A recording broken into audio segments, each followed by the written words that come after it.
Le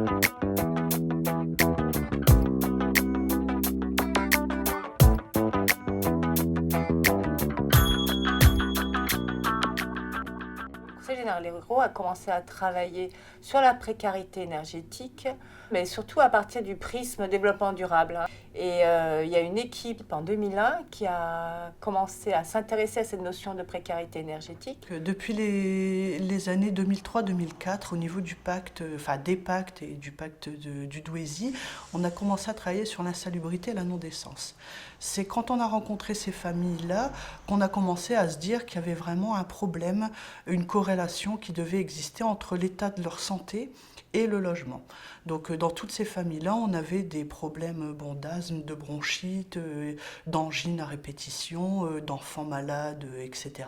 Et on avait aussi beaucoup de personnes complètement angoissées, déprimées, dépressives. Bon. Donc on s'était dit qu'il devait bien y avoir quelque chose entre les deux. Parce qu'au fur et à mesure, effectivement, on s'aperçoit que quand on travaille la précarité, les travailleurs sociaux énergétiques, ou la précarité tout simplement, mais en particulier la précarité énergétique, il y a aussi la question de la santé qui émerge rapidement. Et puis aussi le coût des énergies augmentant à tout va, on s'est rendu compte que ce problème-là, on commençait à le percevoir aussi dans des familles qui n'avaient pas de logement insalubre et non décent. C'est une famille qui était en difficulté financière, donc ils se sont endettés, essentiellement avec les factures d'électricité notamment. J'ai 1 500 € de facture pour 6 mois d'EDF. Je ne peux pas les sortir comme ça. J'ai quand même des enfants à nourrir, le loyer à payer. Donc je ne peux pas tout faire non plus, quoi. Mais c'est vraiment pas évident. Je vous le dis, quand j'ai vu la facture, j'ai peur de voir arriver les factures dans ma boîte aux lettres, quoi. Et la grande difficulté de ce logement, c'est qu'il est assez mal isolé, avec du chauffage électrique. J'ai toujours peur d'allumer mon chauffage parce que, comme là j'ai dû allumer parce que j'ai ma petite fille, pour pas qu'elle ait froid. Mais là je crois que je vais mettre du feu à pétrole pour chauffer un peu plus, quoi. Et on s'aperçoit qu'il y a un fort taux d'humidité qui est présent dans la maison, donc principalement dans l'air. Voilà, donc on a relevé des valeurs qui peuvent aller de 75 à 80% et principalement dans la chambre. C'est humide, ça sent l'humidité. Dans ma garde-robe, j'ai souvent des affaires que je prends qui sont moisies. Même mon matelas, une fois, le pactier m'ont donné un matelas parce que en dessous c'était tout moisi. À première vue, les règles de décence sont respectées. Par contre, ce qui apparaît, c'est que le propriétaire a bouché les ventilations, et principalement dans la cuisine. Lui, il a dit comme ça, peut-être qu'on aura une moins perte de chaleur, quoi. Qu'il y a moins de courant d'air pour lui. Alors les problèmes rencontrés dans ce logement pour la famille, c'est les difficultés à respirer, à se sentir bien.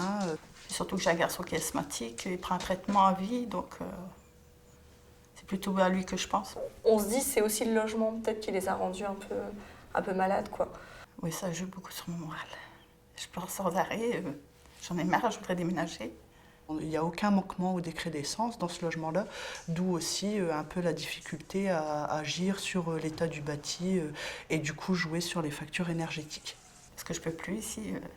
Déjà, qualité-prix, c'est déjà cher. Je donne déjà beaucoup. Mon mari ne gagne pas beaucoup. Donc voilà, quoi. Et demain, je vais même chez le médecin, je prends un traitement parce que je suis au bout du rouleau, quoi.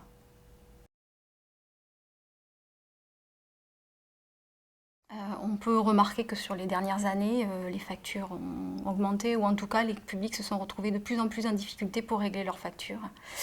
Voilà, sachant qu'on est sur un secteur où le logement, enfin les loyers sont chers, et que donc la part consacrée au loyer pour des familles en précarité financière est importante, au détriment du paiement parfois des factures.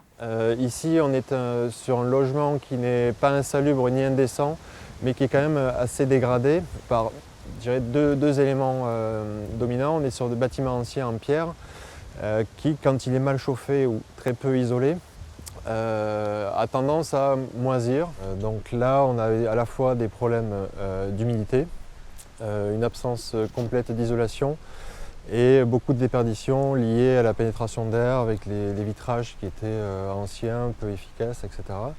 Et surtout une absence quasiment de chauffage.